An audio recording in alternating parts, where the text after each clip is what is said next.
Hi நண்பா, இந்த ஒரு வீடியோவில் தளபதி விஜய் சார் நடிப்பில் வெளியான தி கோட் திரைப்படம் தமிழகத்தில் 7வது நாளில் அட்வான்ஸ் புக்கிங் மூலம் மட்டும் எவ்வளோ டிக்கெட் விற்பனையாக இருக்குது, அதன் மூலம் எவ்வளோ பிரைஸிங் இருக்குது அப்படின்றத இந்த ஒரு வீடியோவில் நம்ம டீட்டெயில் வந்து பார்க்க போகிறோம். அதுக்கு முன்னாடி தி கோட் திரைப்படம் எப்படி இருக்குது அப்படின்றத மறக்காமல் கமெண்ட் பண்ணுங்கள்.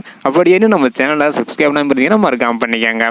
ஓகே அன்பா, வாங்க நினைக்கிற வீடியோக்குள்ளே போகலாம். ஓகே அன்பா, இதுக்கு முன்னாடி தி கோட் திரைப்படம் தமிழ்நாடு, கேரளா மற்றும் கர்நாடகாவில் 6வது நாள் முடிவில் எவ்வளோ கிரைசியம் இருக்குது அப்படின்றக்கான வீடியோ நம்ம சேனலில் போட்டுக்கிறோம். பார்க்கல அப்படின்னா மறக்காம செக் பண்ணி பாருங்க. இப்போ வந்து பார்த்தீங்கன்னா 7வது நாளில் அட்வான்ஸ் புக்கிங் மூலம் மட்டும் தமிழகத்தில் எவ்வளோ கிளைசியம் இருக்குது அப்படின்றத டீட்டெயில் வந்து பார்த்துடலாம்.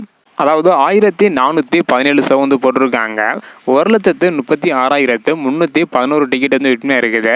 இதன் மூலம் தமிழகத்தில் மட்டும் 7வது நாளில் அட்வான்ஸ் புக்கிங் மூலம் மட்டும் 2,36,28,000 வரை இந்த நேர முடிவுப்படி கலெக்ஷன் இருக்குது.